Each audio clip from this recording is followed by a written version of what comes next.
Hi friends, good morning. Last lecture ની અંદર આપણે ગુરુત્વ પ્રવેગની ચર્ચા કરેલી। હવે આજે આપણે ગુરુત્વીય તીવ્રતા વિશેની ચર્ચા કરવી છે। આમ બંને રાશિ આપણને એક સમાન લાગે છે, પણ બંનેમાં શું ફરક છે એની ચર્ચા કરીશું।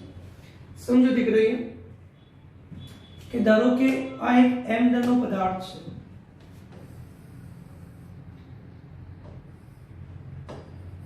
અને ત્રિજ્યા છે आ m दळનો पदार्थ તેની આસપાસ ગુરુત્વાકર્ષી ક્ષેત્ર ઉત્પન્ન કરે છે।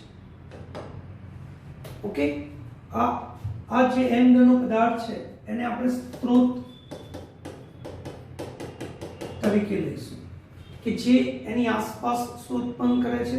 ગુરુત્વાકર્ષી ક્ષેત્ર। અને આ ગુરુત્વાકર્ષી ક્ષેત્રની અંદર જ્યારે મેં m દળનો પદાર્થ મૂક્યો, आ m दळना पदार्थ पर कैपिटल m दळना पदार्थ वडे गुरुत्वाकर्षण बळ लागे। बराबर કેટલું? F equal to g m m upon r square। Okay, F upon m એ આપણને ગુરુત્વ પ્રવેગ આપ્યો, જેને આપણે નામ આપેલું g। એટલે આ જે m છે એ પરીક્ષણ દળ છે। आ स्त्रोत दर है कि जे एनी आसपास गुरुत्वाकर्षी क्षेत्र उत्पन्न करे छे। अने ए गुरुत्वाकर्षी क्षेत्रनी अंदर ज्यारे कोई पदार्थ मूकवामां आवे तो ए पदार्थ पर लागतो गुरुत्व प्रवेग केटलो? तो g बराबर gm अपॉन r स्क्वेर। जे पदार्थना दळ पर आधार राखतो नथी। जे ते बिंदु पासे गुरुत्व प्रवेगनुं जे मूल्य छे ए पदार्थना दळ पर आधार राखतो नथी અને પદાર્થના દળ પર આધાર રાખતું નથી, માટે આપણે એકમ દળ લઈશું। પરીક્ષણ દળ કેટલું લઈશું? 1 એકમ।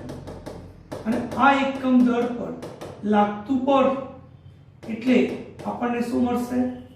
ગુરુત્વીય તીવ્રતા। એની વ્યાખ્યા છે એકમ દળના પદાર્થ પર લાગતા ગુરુત્વાકર્ષી બળને આપણે શું કહીશું? તીવ્રતા। આનો એકમ છે ન્યૂટન પર કેજી, જ્યારે આનો એકમ છે મીટર પર સેકન્ડ સ્ક્વેર। શું છે? મીટર પર સેકન્ડ સ્ક્વેર। ફરક એટલો છે કે ગુરુત્વ પ્રવેગની અંદર m દળના પદાર્થ પર લાગતો પ્રવેગ શોધીએ છે અને એનું જે મૂલ્ય છે એ m થી સ્વતંત્ર છે, મતલબ m પર આધાર રાખતું નથી। અને m પર આધાર રાખતું નથી માટે m બરાબર આપણે કંઈ પણ કિંમત લઈ શકીએ। એટલે આપણે કિંમત કેટલી લીધી? 1 એકમ। અને આ એકમ દળના પદાર્થ પર લાગતું ગુરુત્વાકર્ષણ બળ, જેને આપણે નામ આપ્યું છે ગુરુત્વીય તીવ્રતા। એટલે આજનો આપણો જે ટોપિક છે એ ગુરુત્વીય તીવ્રતા વિશે છે। આજે આપણે રીંગ છે, તકતી છે, નક્કર ગોળો છે, પોલો ગોળો છે, આવા સમિત દળ વિતરણ ધરાવતા પદાર્થો માટે ગુરુત્વીય તીવ્રતાનું સૂત્ર મેળવવાનું છે। અને એ જે મેથડ છે એના દ્વારા 12th ની અંદર આપણે વિદ્યુત ક્ષેત્રની તીવ્રતા શોધવાના છે।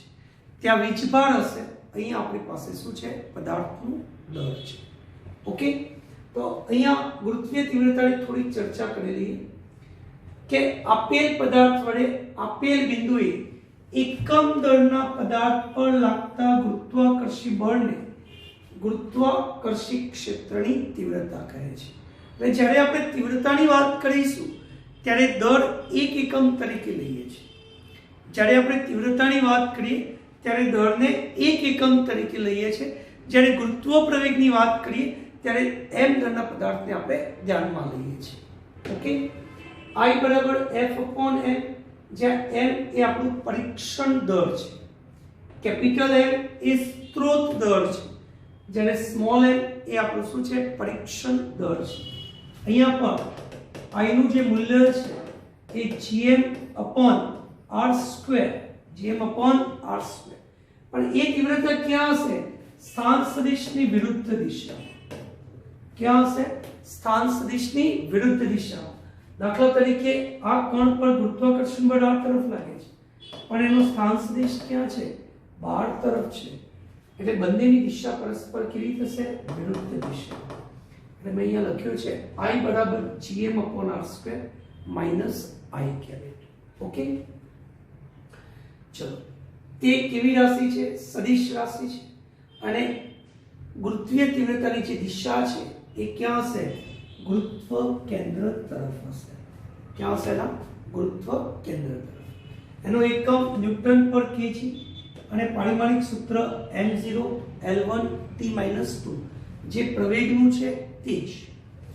m ઘનના પદાર્થ માટે r અંતરે ગુરુત્વાકર્ષિત તીવ્રતા I બરાબર gm/r², જ્યાં I is proportional to 1/r². માટે આપણે આલેખની ચર્ચા કરીએ તો અહીંયા પણ તીવ્રતા વર્સિસ અંતરનો જે આલેખ છે એ પેલાના જેવો જ છે, ગુરુત્વ પ્રવેગ જેવો જ મળશે. I proportional to r અને I proportional to 1/r². આટલી સમજણ પડી ગઈ દીકરા? I proportional to r અને I proportional to 1/r². પૃથ્વીને લીધે આપેલ બિંદુએ ગુરુત્વ તીવ્રતાનું મૂલ્ય તે બિંદુ આગળ ગુરુત્વ પ્રવેગના મૂલ્ય જેટલું હોય છે. એટલે મેં તમને પહેલા જ સમજાવ્યું કે ગુરુત્વ પ્રવેગનું જે મૂલ્ય છે એ પરીક્ષણ પદાર્થના દરથી સ્વતંત્ર છે. એટલે પરીક્ષણ પદાર્થનો દર આપણે m લઈએ છીએ તો ગુરુત્વ પ્રવેગ મળે છે, પણ m બરાબર 1 એકમ લઈએ તો આપણને ગુરુત્વીય તીવ્રતા મળે છે. પણ જે તે બિંદુ પાસે ગુરુત્વ પ્રવેગનું મૂલ્ય અને ગુરુત્વીય તીવ્રતાનું મૂલ્ય કેવું છે? સમાન છે. એટલે વ્યવહારની અંદર g અને I અલગ અલગ નથી સમજતા. g ને આપણે I તરીકે જ લઈએ છીએ, પણ આપણે જ્યારે અહીંયા જ્યારે ચર્ચા કરીએ છીએ ત્યારે ગુરુત્વીય તીવ્રતાને ગુરુત્વ પ્રવેગથી છૂટું પાડવા માટે આપણે ત્યાં એકમ દળના પદાર્થની વ્યાખ્યાયિત કરીએ છીએ કે એકમ દળના પદાર્થ પર લાગતા ગુરુત્વાકર્ષણ બળને તે બિંદુએ આપણે શું કહીશું? ગુરુત્વીય તીવ્રતા. એટલે ગુરુત્વીય તીવ્રતા જે તે બિંદુએ ગુરુત્વાકર્ષણ બળની અસરનું માપદંડ આપે છે. ઓકે, આમ ગુરુત્વ તીવ્રતા અને ગુરુત્વ પ્રવેગ જુદી જુદી રાશિ છે, તેમના એકમ જુદા જુદા પરંતુ એકબીજાને કેવા છે? સમતુલ્ય છે. ગુરુત્વીય તીવ્રતા 9.8 મીટર/સેકન્ડ² અને ગુરુત્વાકર્ષણ બળ પણ કેટલું લઈએ છે? 9.8 મીટર/સેકન્ડ² લઈએ છે. ઓકે, બંનેના આલેખ પણ કેવા છે? સમાન છે. ઓકે, અહીંયા બે પદાર્થ આપ્યા છે m1 અને m2. બંને વચ્ચેનું ટોટલ અંતર છે r. આ અંતર ધારો કે r1 છે અને આ અંતર ધારો કે r2 છે. આ અંતર r1 અને આ અંતર r2 છે. મારે p બિંદુ પાસે ગુરુત્વીય તીવ્રતાનું મૂલ્ય 0 થાય છે જ્યારે બંને કણ હોય, બંને વચ્ચેનું અંતર r હશે. તો અહીંયા વચ્ચે ક્યાં મને નથી ખબર, x અંતરે કોઈ એક કણ p મૂકું છું કે આ કણ p પર લાગતું પરિણામી બળ કેવું થાય છે? 0. હવે અહીંયા ધારો કે મેં m દળનો કણ મૂક્યો તો આ m દળના કણ પર કેપિટલ M વડે ગુરુત્વાકર્ષણ બળ લાગશે. એ જ રીતના m2 વડે આના પર ગુરુત્વાકર્ષણ બળ લાગશે. બંને ગુરુત્વાકર્ષણ બળ કેવા થશે? સમાન અને પરસ્પર વિરુદ્ધ. gm_m1/r1² બરાબર gm_m2/શું થશે? r2². ઓકે, બંનેના મૂલ્ય કેવા હશે? સમાન અને પરસ્પર વિરુદ્ધ. તો આ કોણ પર લાગતું પરિણામી બળ કેવું થશે? 0. પરિણામી બળ 0 છે મતલબ આ બિંદુ પાસે ગુરુત્વીય તીવ્રતાનું મૂલ્ય કેવું થશે? 0. એટલે કે I1 બરાબર શું થશે? I2. I1 બરાબર I2. તમે F1 બરાબર F2 લખશો તો એ ચાલશે. કેમ? કારણ કે m2 ઉડી જવાના છે. એટલે gm1r1² બરાબર શું થયું? gm2/r2². થઈ ગયું દીકરા? આટલી સમજણ પડી ગઈ? ઓકે, તો જ્યારે પણ બે કણોને જોડતી રેખા પર કયા બિંદુએ ગુરુત્વીય તીવ્રતાનું મૂલ્ય 0 હશે અથવા કયા બિંદુએ પરિણામી બળ 0 થશે, આવો કોઈ પણ પ્રશ્ન આવે તો ત્યાં આપણે એકમ દળ લેવાનું અથવા તો m દળનો પદાર્થ લેવાનો. m દળ લેશો તો પણ mm ઉડી જશે અને એકમ દળનો પદાર્થ લેશો તો પણ એક ઉડી જ જવાના છે. એટલે એ બિંદુ પાસે ગુરુત્વીય તીવ્રતા શું કરવાની? સરખાવી દેવાની. હવે ધારો કે આ અંતર x છે તો આટલું અંતર કેટલું થશે? r - x. એક અંતર x છે તો બીજું અંતર કેટલું થાય r - x, એટલે આને મેં નામ આપી દીધું x².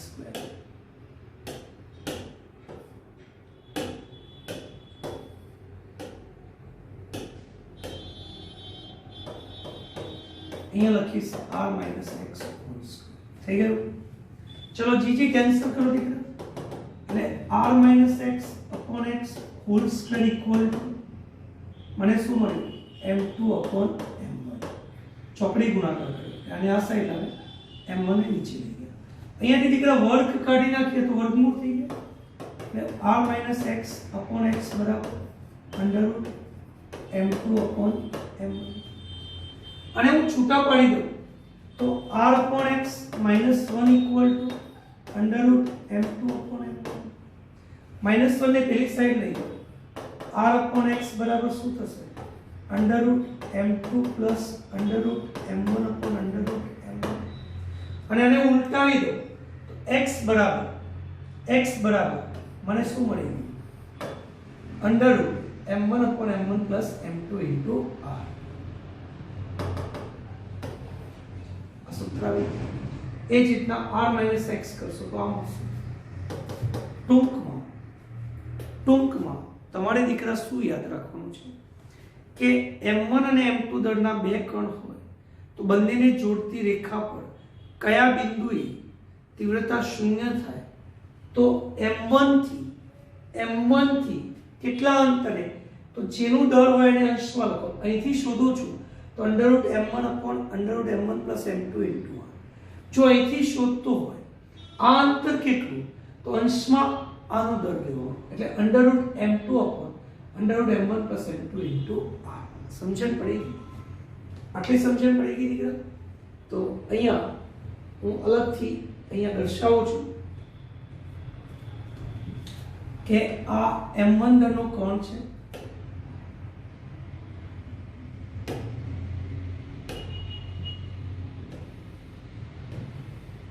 આ m2 દળનો કોણ છે. બંને વચ્ચેનું સેન્ટર ડિસ્ટન્સ છે r.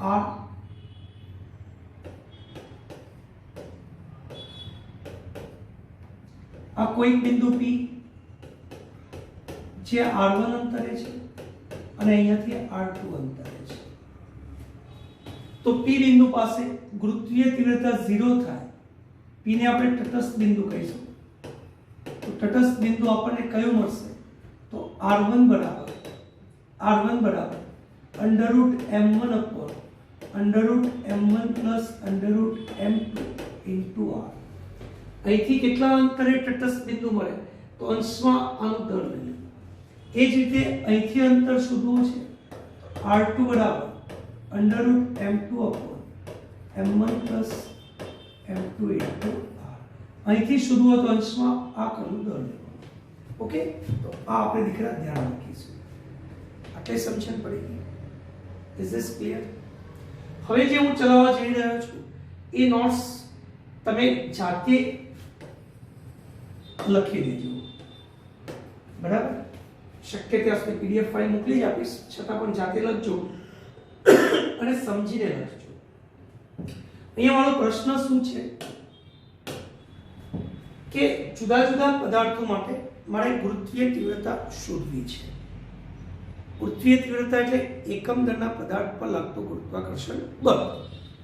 ધારો કે પહેલું છે સ્ફેરિકલ શેલ, મતલબ ગોળીય કવચ, મતલબ પોલો ગોળો. ગોળીય કવચ મતલબ શું થશે? પોલો ગોળો. પોલો ગોળો એટલે તમને સમજણ પડે દીકરા, બાસ્કેટબોલ છે, બરાબર?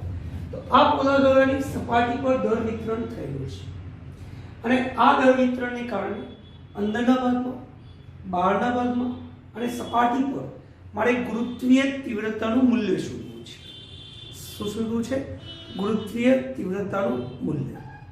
હવે ગુરુત્વીય તીવ્રતા શોધવા માટે મેં 3 બિંદુ લીધા છે P, Q, A, B અને C. એક અંદરનું બિંદુ છે, બીજું બહારનું બિંદુ છે અને ત્રીજી સપાટી છે. ઓકે, અહીંયા ગૌસના નિયમનો આપણે ઉપયોગ કરીશું. ગૌસે આપણને શું કીધું છે કે જ્યારે કવચની વાત કરતા હો તો આ કવચના અંદરના ભાગમાં ઘેરાયેલું દળ કેવું? શૂન્ય. અહીંયા ગાઉસિયન પૃષ્ઠની કલ્પના કરો તો આટલા ભાગમાં ઘેરાયેલું દળ કેવું છે? શૂન્ય. કોઈ દળ ઘેરાયેલું નથી અને એની અંદર કોઈ પણ પ્રકારનું દળ ઘેરાયેલું ન હોય તો ગુરુત્વ પ્રવેગનું મૂલ્ય કેવું થાય? શૂન્ય. પદાર્થનું દળ જ જ્યારે 0 છે તો ગુરુત્વીય તીવ્રતા કેવી થઈ જશે? શૂન્ય. ગુરુત્વીય તીવ્રતા કેવી થશે? શૂન્ય. એટલે આ કવચની અંદરના ભાગમાં ગુરુત્વીય તીવ્રતા કેવી થઈ ગઈ? શૂન્ય. ચલો આપણે એ રીતે નથી સમજવું તો હું આટલા ભાગનું દળ ધ્યાનમાં લઉં, આના કારણે તીવ્રતા ક્યાં હશે? કેન્દ્ર તરફ. બિલકુલ એની સામેની બાજુ આ બિંદુ પાસે, બિલકુલ એની સામેની બાજુ ઓપોઝિટ પોઈન્ટ પર લો, આના કારણે તીવ્રતા ક્યાં હશે? અંદર તરફ. એટલે જ્યારે હું કેન્દ્ર અથવા કોઈ પણ બિંદુએ, કેન્દ્ર અથવા કવચની અંદરના કોઈ પણ બિંદુએ ગુરુત્વીય તીવ્રતા લઈશ તો આ તીવ્રતાનું જે મૂલ્ય છે એ મને કેવું મળશે? સમાન અને પરસ્પર વિરુદ્ધ, કે જેથી પરિણામી તીવ્રતા કોઈ પણ બિંદુએ કેવી થઈ જશે? શૂન્ય. આ કવચની અંદરના કોઈ પણ બિંદુએ પરિણામી તીવ્રતા કેવી થશે? શૂન્ય. આ કવચની અંદરના કોઈ પણ બિંદુએ પરિણામી તીવ્રતા કેવી થઈ જશે? શૂન્ય. એટલે અહીંયા મેં લખ્યું ઇનસાઇડ એટલે અંદરની બાજુ I બરાબર 0. આ કવચની અંદર કોઈ પણ બિંદુ લો તો એ કવચની અંદર ઘેરાયેલું દળ શૂન્ય છે, માટે તીવ્રતા 0. એક રીઝન મેં આપ્યું. અને બીજું રીઝન કે દરેક કણને કારણે તીવ્રતા મળશે પણ એની પરિણામી તીવ્રતા કેવી થઈ જશે? શૂન્ય થશે. ચલો હવે સપાટીની વાત કરીએ. આપણે પહેલા બહારની વાત કરીએ તો મેં તમને સમજાવ્યું કે જ્યારે બહારના ભાગમાં તીવ્રતા શોધતા હોઈએ ત્યારે સમગ્ર દળ જાણે કે એના કેન્દ્ર પર છે એ રીતે આપણે લઈ શકીએ છીએ. સમગ્ર દળ, કવચનું સમગ્ર દળ, મારે C પાસે તીવ્રતા શોધવી છે તો આપણે ગાઉસિયન પૃષ્ઠની કલ્પના કરીએ તો આ ગાઉસિયન પૃષ્ઠથી ઘેરાયેલું દળ કેટલું છે? તો આ રિંગ પરનું દળ, ઓકે, કવચ પરનું દળ. તો જ્યારે બહારના ભાગમાં તીવ્રતા શોધતા હોય ત્યારે સમગ્ર દળ જાણે કે એના કેન્દ્ર પર, અને કેન્દ્ર પર લઈ કેન્દ્રથી કેટલા અંતરે? r અંતરે. એટલે આપણને સીધી જ કિંમત મળશે gm/r². મેં -r કેરેટ દર્શાવ્યું છે. કેમ? તો આ બિંદુનો સ્થાન સદિશ બહાર તરફ હશે અને ગુરુત્વીય તીવ્રતા ક્યાં છે? અંદર તરફ છે. બંને પરસ્પર વિરુદ્ધ દિશામાં છે એટલે ચિહ્ન કેવું લખવું પડશે? માઈનસ. ઓકે, ચલો સપાટી પર તો r ની જગ્યાએ મેં r લખી દીધું. એટલે આપણે આ 3 સૂત્ર યાદ રાખવાનું. ચલો નક્કર ગોળા માટે, સોલિડ સ્ફિયર મતલબ નક્કર ગોળો. હવે આ નક્કર ગોળાની અંદર શું થશે? અહીંયા પણ આપણે 3 બિંદુને ધ્યાનમાં લઈશું. અંદરનું બિંદુ, બહારનું બિંદુ અને સપાટી પરનું બિંદુ. અહીંયા આ ધારો કે કોઈ એક અંદરનું બિંદુ છે P, બરાબર, r less than r, s r greater than r, અને સપાટી પરનું બિંદુ r ઇક્વલ ટુ r. આપણે આ રીતે સમજીએ. ચલો પહેલા બહારની વાત કરીએ. s બિંદુએ એટ પોઈન્ટ s. તો જ્યારે બહારની વાત કરતા હોય ત્યારે સમગ્ર દળ જાણે કે એના કેન્દ્ર પર, એટલે બધું જ દળ, આખા ગોળાનું દળ, આખા ગોળાનું દળ કેટલું છે? m. હું અહીંયા પૃથ્વીની વાત નથી કરતો, એક જનરલ પદાર્થની વાત કરું છું. r ત્રિજ્યા અને m દળના પદાર્થની, એટલે દળ m અને r લખ્યું છે. તમે પૃથ્વી લો તો m અને r લેવા. તો આ m દળના પદાર્થનું, આ આખા પદાર્થનું સમગ્ર દળ કેન્દ્ર પર લો gm/r² માઈનસ શું થશે? r. સપાટી પર લો તો gm/R². Okay, gm/R² minus r. કેમ માઈનસ નીકળ્યા? કારણ સ્થાન સદિશ ક્યાં છે? બહાર તરફ છે અને તીવ્રતા ક્યાં છે? અંદર તરફ. એટલે ચિહ્ન મેં કેવું લીધું છે? માઈનસ. હવે હું ઇનસાઇડ કોઈ એક બિંદુ લઈશ, અંદરનું બિંદુ. તો ઇનસાઇડ માટે શું કરીશું? ધ્યાન આપો દીકરા. મારે P બિંદુ પાસે તીવ્રતા શોધવી છે. તો P બિંદુ છે ત્યાં બે પદાર્થોને કારણે તીવ્રતા મળે છે. P પાસે એક આ ત્રિજ્યાનો ગોળો પ્લસ આ એક આર ત્રિજ્યાના ગોળાને કારણે મળશે અને આ એક dr જાડાઈની કવચ, dr જાડાઈની કવચ, આર ત્રિજ્યાનો ગોળો અને dr જાડાઈની આ કવચ આર ત્રિજ્યાના ગોળાની સપાટી પર પી બિંદુ છે અને dr જાડાઈની કવચની અંદર પી બિંદુ છે. આટલી સમજણ પડી ગઈ. પી બિંદુ ક્યાં છે? આ ગોળો છે દીકરા, બરાબર. મારે અંદરના ભાગમાં r લેસ ધેન r અંતરે p પાસે તીવ્રતા શોધવી છે. એટલે મેં શું કર્યું? અહીંયા શું કરીશું દીકરા? આપણે એક r ત્રિજ્યાનો ગોળો લીધો, ઓકે, અને આ r ત્રિજ્યાના ગોળાની અંદર જે દળ છે એના કારણે p પાસે તીવ્રતા મળશે અને આ કવચની અંદર જે કઈ દળ છે એના કારણે આપણને શું મળશે? તીવ્રતા. એટલે કે m દળને કારણે તીવ્રતા I બરાબર g m dash upon r square plus 0. કેમ મેં 0 લખી દીધું? કવચની અંદરના કોઈ પણ બિંદુએ તીવ્રતા કેવી છે? 0. કવચની અંદરના કોઈ પણ બિંદુએ તીવ્રતા કેવી છે? 0. એટલે dr જાડાઈની કવચ માટે તીવ્રતા કેવી થઈ ગઈ? 0. માત્ર ને માત્ર r ત્રિજ્યાનો આ જે ગોળો છે એ ગોળાને કારણે આપણને તીવ્રતા મળશે કેટલી? g m dash upon r square. ચલો આપણે શોધી કાઢીએ. આ તો 0 થઈ ગઈ કવચ માટે અને g m dash upon r square. હવે m ડેશ કેટલા? તો આખા ગોળાનું દળ કેટલું છે? m. એટલે 4/3 પાઈ r ક્યુબ, 4/3 પાઈ r ક્યુબ ઘનફળનું જે દળ છે એ m છે. તો r ત્રિજ્યાનું કેટલું? આખા ગોળાનું દળ m છે.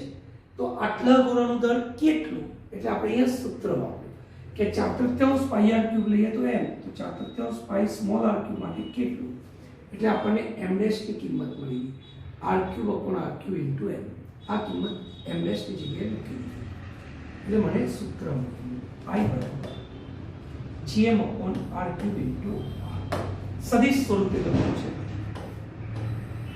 તો અમે સદિશ સ્વરૂપે, ઓકે, ખ્યાલ આવી ગયો? મેં તમને પૃથ્વીને નક્કર ગોળા તરીકે લઈએ તો ગુરુત્વ પ્રવેગની આકૃતિ બતાવેલી, યાદ આવે છે? આ એ જ તીવ્રતા થઈ. જો અંદરના ભાગમાં તીવ્રતા I is proportional to શું છે? r. અંદરના ભાગમાં તીવ્રતા I is proportional to r અને બહારના ભાગમાં તીવ્રતા કેટલી? તો g m upon r square, એટલે g proportional to 1 upon r square. એટલે કેન્દ્રથી શરૂ કરી કેન્દ્ર પર તીવ્રતા 0, નક્કર ગોળો છે એના કેન્દ્ર પર તીવ્રતા 0, કેન્દ્રથી શરૂ કરી સપાટી પર જઈશું તો તીવ્રતાનું મૂલ્ય વધશે, સપાટી પર તીવ્રતા મહત્તમ થશે પીક પોઈન્ટ, અને ત્યાર પછી તીવ્રતાનું મૂલ્ય શું થાય છે? ઘટે છે. આપણે અહીંયા I લખીશું.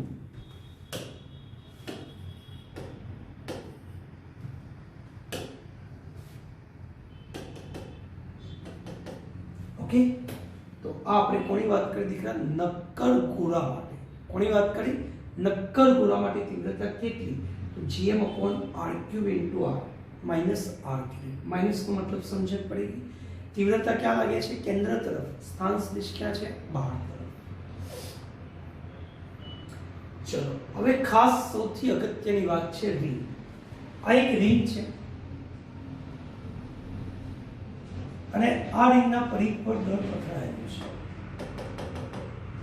આ જે રિંગ છે એ રિંગના પરિઘ પર દળ પથરાયેલું છે, ઓકે. અને આ રિંગને કારણે કેન્દ્રથી x અંતરે p બિંદુ પાસે મારે ગુરુત્વ ક્ષેત્રની તીવ્રતા શોધવી છે અથવા ગુરુત્વીય તીવ્રતા શોધવી છે. આ એક r ત્રિજ્યાની m દળ ધરાવતી રિંગ છે. r ત્રિજ્યાની m દળ ધરાવતી રિંગ, એટલે આખી રિંગનું દળ કેટલું છે? m છે, બરાબર. આખી રિંગનું દળ કેટલું છે? m. આ રિંગને કારણે કેન્દ્રથી x અંતરે આ P બિંદુ પાસે ગુરુત્વીય તીવ્રતાનું મૂલ્ય શોધવું છે. મારે P પાસે તીવ્રતા શોધવી છે. કેન્દ્રથી કેટલા અંતરે? x અંતરે. આ માટે મેં શું કર્યું? અહીંયા એક નાનું સૂક્ષ્મ દળ લીધું dl અને બિલકુલ વ્યાસાંત બિંદુની વિરુદ્ધ દિશામાં એક નાનું દળ લીધું dl. વ્યાસાંત બિંદુ તો ખ્યાલ આવે કે આપણે આ રિંગ છે, આપણે સામ સામે આ એક સૂક્ષ્મ ખંડ પરનું દળ લીધું, આ એક સૂક્ષ્મ ખંડ પરનું દળ. ઓકે, આ dl ને કારણે P પાસે તીવ્રતા આપણને di મળે છે. એ જ રીતના આના માટે પણ di મળશે.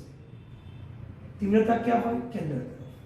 આ સૂક્ષ્મ ખંડને કારણે તીવ્રતા di, આ સૂક્ષ્મ ખંડને કારણે તીવ્રતા di, જે ક્યાં છે?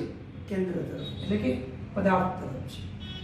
આ તીવ્રતા ધારો કે P પાસે કેટલો ખૂણો રચે છે? થીટા. તો di ના બે ઘટક મળશે, di sin theta, di cos theta. આના પણ બે ઘટક, di sin theta, di cos theta. di sin theta એકબીજાની અસરને નાબૂદ કરશે, એટલે બચે કોણ? di cos theta. જ્યારે આપણે આખી રિંગ લઈશું ત્યારે આ di cos થીટા નું સમગ્ર રિંગ પર શું કરીશું? સંકલન. એટલે મારે આ નાના નાના સૂક્ષ્મ ખંડોને કારણે P પાસે શું મેળવવી પડે? ગુરુત્વીય તીવ્રતા. અને દરેકનો હું સદિશ સરવાળો કરું એટલે મને આખી રિંગ માટે શું મળશે? ગુરુત્વીય તીવ્રતા. એટલે મેં અહીંયા લખ્યું એક નાના સૂક્ષ્મ ખંડ માટે di' બરાબર di cos થીટા.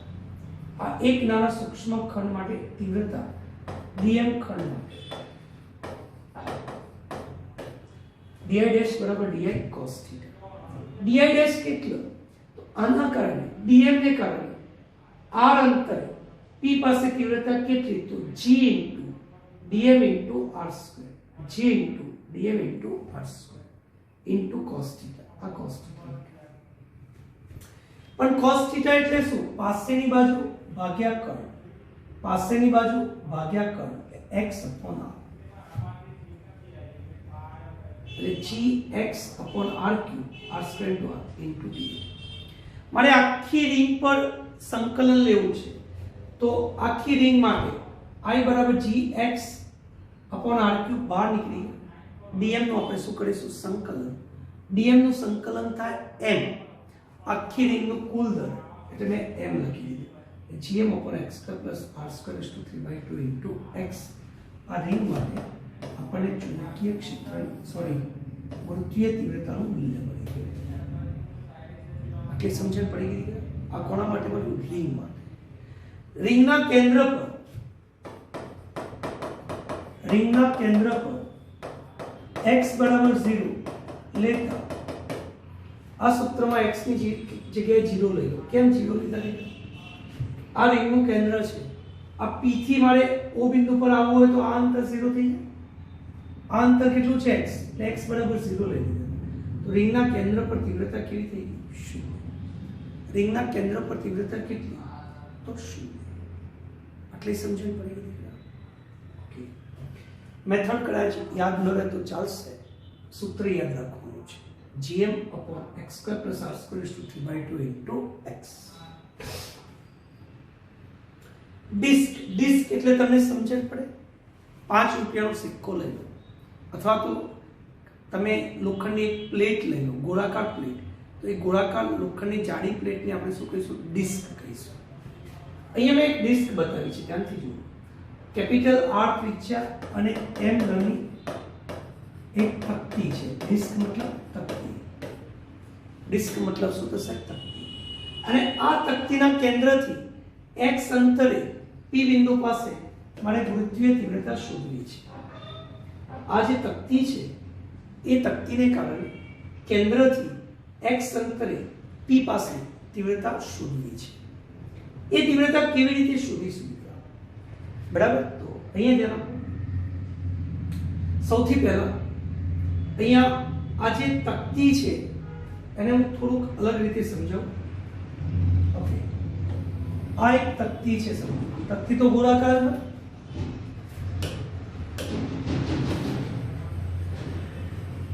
આ તકતીને હું અનેક રિંગોની બનેલી કલ્પી શકું. આ એક રિંગ,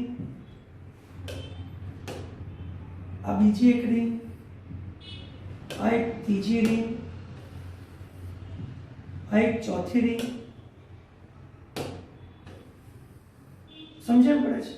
તો તકતી શાની બનેલી છે? રિંગોની બનેલી છે. આપણે આટલો ભાગ લઈએ, પછી આટલો ભાગ લઈએ, પછી આ ભાગ લઈએ, પછી આટલો ભાગ લઈએ. ઓકે, તો આ જે તકતી છે શાની બનેલી છે? રિંગ. આ મેથડ સમજી લેજો દીકરા, બહુ બધી જગ્યાએ આપણને કામ લાગવાનું છે. તકતી શાની બનેલી છે? અનેક રિંગોની બનેલી છે. પહેલી રિંગ બધી સમકેન્દ્રીય રિંગો, આ એક રિંગ, બીજી રિંગ, ત્રીજી રિંગ, ચોથી રિંગ, પાંચમી રિંગ. તો તકતી શાની બનેલી છે? રિંગોની બનેલી છે. સૌથી પહેલા કોઈ એક રિંગ માટે આપણે ગુરુત્વીય તીવ્રતા શોધીશું.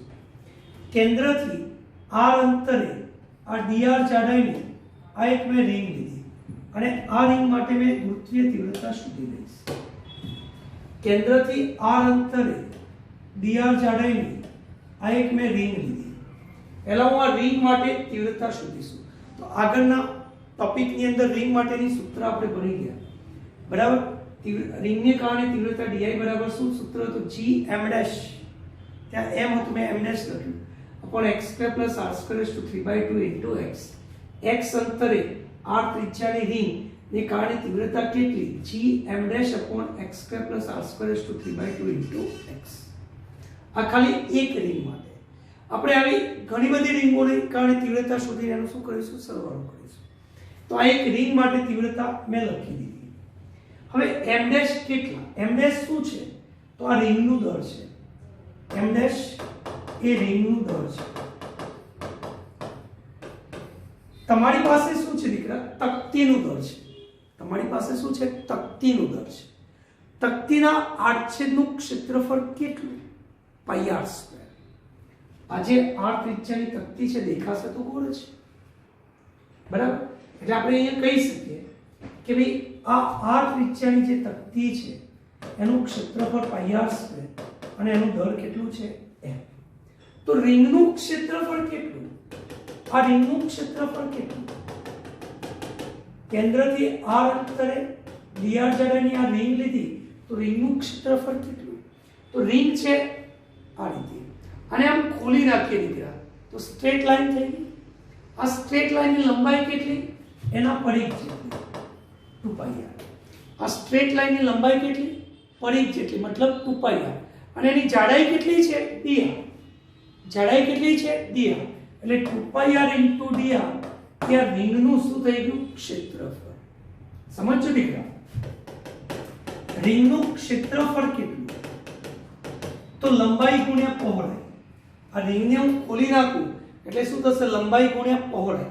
લંબાઈ છે 2πr, જાડાઈ કેટલી છે? dr. લંબાઈ છે 2πr, જાડાઈ કેટલી છે? dr. 2πr * dr. એટલે મેં અહીંયા સ્ટેપ લખ્યું છે દીકરા, જુઓ કે πr² ક્ષેત્રફળ હોય તો દળ m છે, તો 2πr * dr હોય તો કેટલા? એટલે મને m ડેશ બરાબર કિંમત મળી. આ જે રિંગની કલ્પના કરી મેં, એ રિંગનું મને દળ મળી ગયું. કેટલું? 2r/r² * m * dr. અને આ કિંમત મેં આ સૂત્રમાં મૂકી દીધી. બાકી મેસેજીસ હવે કોન્સ્ટન્ટ છે ને બહાર લઈ લો, એટલે 2gmx/r² બહાર લઈ લો. એટલે સંકલનમાં r થી dr x² + r² / 3/2. સંકલન મેં ક્યાં કર્યું? 0 થી શરૂ કરી એની સપાટી પર. આપણે આખી તકતી માટે જોઈએ છે. તકતી રિંગોની બનેલી છે. દરેક રિંગ માટે આ રીતના શોધી શકો. બધાનો શું કરી સદિશ સરવાળો, એટલે આ સરવાળો શું થઈ જશે? Capital R. એટલે 0 થી R સંકલન કર્યું. હવે આનું જે સંકલન છે એ આપણે સમજવું છે. તો આ માટે હું શું કરીશ દીકરા કે આ નીચેનો જે છેદ છે x² + r² એની જગ્યાએ હું t² ધારી લઉં છું. x² + r² ની જગ્યાએ મેં શું ધારી લીધું? t². x અંતર અચળ છે એટલે બંને બાજુ વિકલન કર્યું તો x² આનું અચળ છે એટલે વિકલન કેવું થઈ ગયું? 0. r² નું વિકલન થયું 2r અને r નું વિકલન dr/dt અને t² નું વિકલન થયું 2t. અહીંયા x t સાથે અચળ છે, t એ અચળાંક છે. x ની કિંમત t સાથે અચળ છે એટલે આપણે અહીંયા t સમય નથી દીકરા. x ની કિંમત t સાથે અચળ છે એટલે એ તો 0 થઈ ગયા. ઓકે, 2 2 કેન્સલ થઈ ગયા. r * dr બરાબર શું થશે? t * dt. એટલે મારે r ને t માં ફેરવવા છે. એટલે આ x² + r²/3/2 એની જગ્યાએ હું t² મૂકી દઉં. અહીંયા શું મૂકી દઉં? t². એટલે મેં અહીંયા લખી દઉં t². ઓકે. અને આ જે dr છે r * dr, r * dr ની જગ્યાએ શું લખું? t * dt. એટલે મારું સંકલન બહુ સરળ છે. r * dr ની જગ્યાએ t dt લખી અને નીચે મેં શું લખી દીધા? t². આ 2 2 કેન્સલ થયા એટલે નીચે આવી ગયા t³ અને આ એક t છે એટલે શું થઈ ગયા? t². સમજણ પડી ગઈ? આ 2 2 કેન્સલ થયા. આ t³ છે એક t ઉડી જશે એટલે dt/t². 1/t² નું સંકલન શું થાય? તો આને ઉપર લઈ જાઓ, t ની -2 ઘાત. ઘાતમાં એક ઉમેરવાના એટલા વડે ભાગવાના એટલે -1/t. ઓકે. હવે t ની પાછી આ માઈનસ છે એટલે લિમિટ ઉલટાવી દો, 0 ઉપર અને આ નીચે થઈ ગયું. t ની પાછી કિંમત મૂકી દો. શું હતી? √x² + r². આપણે t² બરાબર ધારી x² + r². તો t ની કિંમત શું આવી? √x² + r². ઓકે. એક વખત x ની જગ્યાએ 0 મૂકો. સોરી, આપણે r માં સંકલન કર્યું છે તો સ્મોલ r ની જગ્યાએ 0 કરો અને બીજી વખત સ્મોલ r ની જગ્યાએ કેપિટલ R મૂકી દો. એક વખત અહીંયા આપણે 0 મૂકી દીધા, બીજી વખત આપણે અહીંયા r મૂકી દીધા. ઓકે. એટલે મને તકતી માટે શું મળી ગયું? ગુરુત્વીય તીવ્રતાનું મૂલ્ય મળ્યું. આપણે સૂત્ર દીકરા યાદ રાખવાનું છે. કેવી રીતે આપણે યાદ રાખવાની જરૂર નથી પણ આપણે ધ્યાન રાખીશું. 2gmx/r², 1/x - 1/x² + r². આ ગુરુત્વીય તીવ્રતા માટેનું સૂત્ર છે. તકતીના કેન્દ્ર પર જોઈતું હોય મારે તો અહીંયા x = 0 લઈ લો. x ની જગ્યાએ 0 મૂકશો તો 0 * સમથિંગ શું થશે? 0. એટલે કેન્દ્ર પર તીવ્રતા કેવી થઈ ગઈ? 0. કેન્દ્ર પર તીવ્રતા કેવી થઈ ગઈ? 0. ઓકે. ચલો. Circular arc. આર્ક એટલે તમને ખ્યાલ આવે ને? ચાપ. બરાબર? વર્તુળાકાર ચાપ. ગુજરાતીમાં પણ જોડે જોડે લખી જ દઉં છું. વર્તુળાકાર ચાપ. ઓકે. મારે વર્તુળાકાર ચાપ માટે આ ચાપ છે, આ ચાપને કારણે કેન્દ્ર પર તીવ્રતા શોધવી છે. બધા સૂત્રો દીકરા યાદ રાખવાના છે. આ મેળવવાનું એકચ્યુઅલી નહીં આવડે તો ચાલશે, મેળવવાની રીત નહીં આવડે તો ચાલશે. સૂત્ર યાદ રાખજો તો ઘણા બધા પ્રશ્નો ઇઝીલી સોલ્વ થઈ જશે. ચલો દીકરા, સૌથી પહેલા તો આ જે ચાપ છે એ ચાપને હું બે ભાગમાં ડિવાઈડ કરું છું. એક આ ભાગ છે, બીજો આ ભાગ છે. ભાગ 1 અને ભાગ 2. આ ખૂણો છે 5/2, આ ખૂણો છે 5/2. અડધો ખૂણો આ થઈ ગયો, અડધો ખૂણો આ થઈ ગયો. આ સાઈડ નાનો એક ખંડ લીધો dm, આ સાઈડ પર એટલો જ ખંડ લીધો dm. પહેલા હું આ dm માટે તીવ્રતા શોધીશ. બરાબર? આ સૂક્ષ્મ ખંડ માટે શું મેળવીશ? તીવ્રતા. તો ધ્યાનથી જુઓ કે આ લંબાઈથી એટલે આ અક્ષ છે આપણી y અક્ષ છે ત્યાંથી થીટા જેટલા કોણે, કેટલા કોણે? થીટા કોણે d થીટા જેટલો આ એક નાનો સૂક્ષ્મ ખંડ છે જેના ચાપની લંબાઈ છે r d થીટા અને એની ગુરુત્વીય તીવ્રતા di કેટલી? તો di * cos થીટા. આના કારણે આ સૂક્ષ્મ ખંડને કારણે તીવ્રતા કેટલી છે? di. બરાબર? એ di ના બે ઘટક di sin થીટા અને di cos થીટા. બિલકુલ આની મિરર એટલે કોપી લઈ લઉં છું. એટલા જ કોણે એટલા જ દળનો ખંડ લો તો આ જે તીવ્રતા છે એ તીવ્રતાના પણ બે ઘટક મળશે, di cos થીટા અને di sin થીટા. કહેવાનો મતલબ શું છે? આ ભાગમાં આ એક ભાગ અને આ બીજો ભાગ છે. આ અડધો ખૂણો 5/2, આ અડધો ખૂણો 5/2. તો આ સૂક્ષ્મ ખંડને કારણે જે sin ઘટક મળે છે એની અસર આ સૂક્ષ્મ ખંડને કારણે મળતો sin ઘટક શું કરે છે? નાબૂદ કરે છે. જે કઈ તીવ્રતા છે એ માત્ર ને માત્ર ચાપના મધ્ય બિંદુમાંથી પસાર થતી રેખા પર છે અને કેટલી છે? તો 2di cos થીટા. આખી લંબાઈ લો તો 2di cos થીટા. અડધા ભાગની વાત કરવાના છે એટલે લખીશું di cos થીટા. મેં અહીંયા લખી દીધું di ' di cos થીટા. મારા માટે આ 0 છે, આ 5/2 છે અને આ -5/2 છે. આ મારું કેન્દ્ર છે, સમજો. તો તો અહીંયા મને તીવ્રતા મળી ગઈ, બરાબર. એક ચાપ ખૂણો કેટલો છે 5/2 અને બીજો -5/2, જમણી બાજુ અને ડાબી બાજુ. ચલો પહેલા આપણે આટલાની વાત કરી લે છે કે અહીંયા અક્ષથી થીટા કોણે આ સૂક્ષ્મ ખંડ માટે તીવ્રતા કેટલી, તો di' બરાબર di cos θ. કેમ? sin ઘટક એકબીજા ડેશને શું કરે છે? નાબૂદ કરે છે. ચલો di ની કિંમત મૂકો, gdm/r² cos θ. આટલા ભાગની તીવ્રતા gdm/r² cos θ. આટલા ભાગનું દર કેટલું? આટલા ભાગનું દર કેટલું? તો આખી લંબાઈ છે r θ, આખી આ ત્રિજ્યા r છે એટલે આ ચાપની લંબાઈ કેટલી થાય? r θ. સમગ્ર ચાપની લંબાઈ કેટલી? r θ.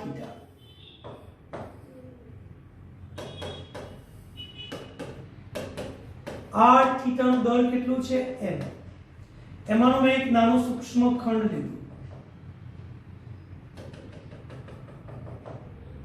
થીટા કોણે અથવા કોઈ પણ ખૂણો, બરાબર. અહીંયા આપણો ખૂણો phi છે તો phi લખવાનો, આખો ખૂણો શું છે? phi. થીટા નથી, phi છે.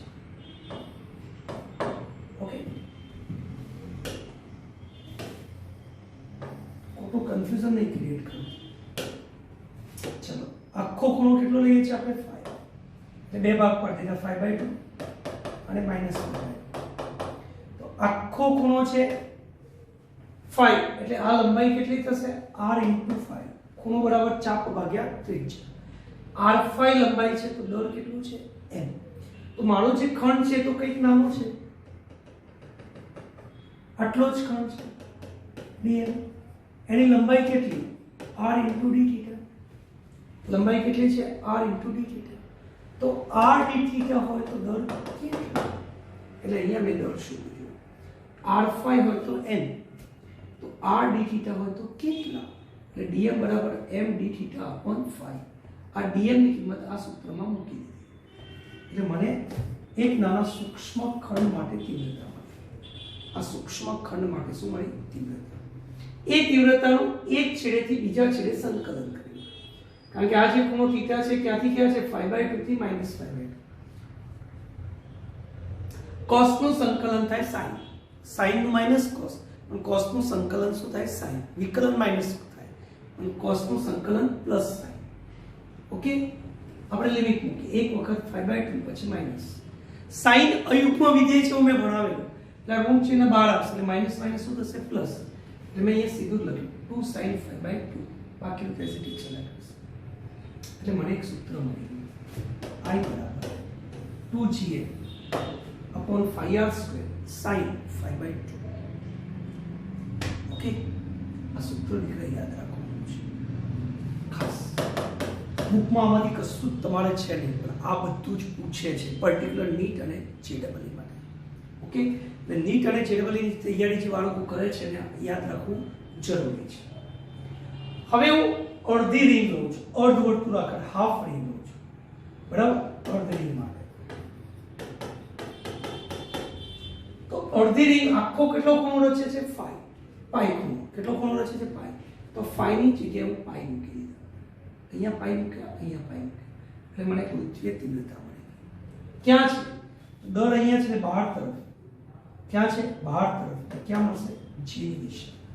અહીંયા y અક્ષ પર, રિંગ y અક્ષ પર હોય તો j દિશા, રિંગ આ રીતે x અક્ષ પર હોય તીવ્રતા ક્યાં મળશે? x દિશામાં મળશે, બહાર તરફ મળશે, બરાબર. ધારો કે આ રીતે ચાપ છે તો આની તીવ્રતા કેટલી? આના માટે કેટલો ખૂણો છે? 90, તો phi બરાબર 90. તો આપણને 90 ડિગ્રી ચાપ મળે. એ જ રીતના 60 ડિગ્રીની ચાપ હોય તો પણ આવે તમને. હવે કોઈ બી ચાપ આવે, કારણ કે આપણી જોડે સૂત્ર છે, તમને આ ખૂણો 60 આપ્યો છે, બરાબર. આની ગુરુત્વીય તીવ્રતા શોધો, આવો પ્રશ્ન પૂછે છે, શું કરવું? તો આ જે સૂત્ર મેં વ્યાપક રીતે તમને શોધી આપ્યું છે, આ સૂત્રમાં phi બરાબર કેટલા લેવાના? 60 ડિગ્રી, એટલે કે π/3. અહીંયા પણ કેટલા લેવાના? 60. આટલી સમજણ પડી. તો આજનું જે લેક્ચર છે એ નીટ અને જેડબલઈ માટે બહુ જ એક્સ્ટ્રાઓર્ડિનરી લેક્ચર છે, અને આ ક્યારે જોયા વગર જતા નહીં નીકળ્યા. હવે આટલી રામાયણ કથા તમને ન ગમે તો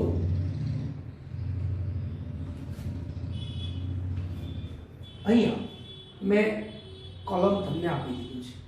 ગોળા માટે, કવચ માટે, રિંગ માટે, તકતી માટે, ચાપ માટે બાકી રહી ગયું છે. ચાપ માટે તમે અહીંયા લખી દેજો. ઓકે, તો આપણને જુદા જુદા પદાર્થ માટે શું મળી? ગુરુત્વીય તીવ્રતાના મૂલ્ય. એટલે કાં તો તમે આ વસ્તુ ગોખીને યાદ રાખી શકો છો, યા તો મેં તમને મેળવતા શીખવાડી દીધું એ રીતના જરૂર પડે તમે મેળવી શકો છો.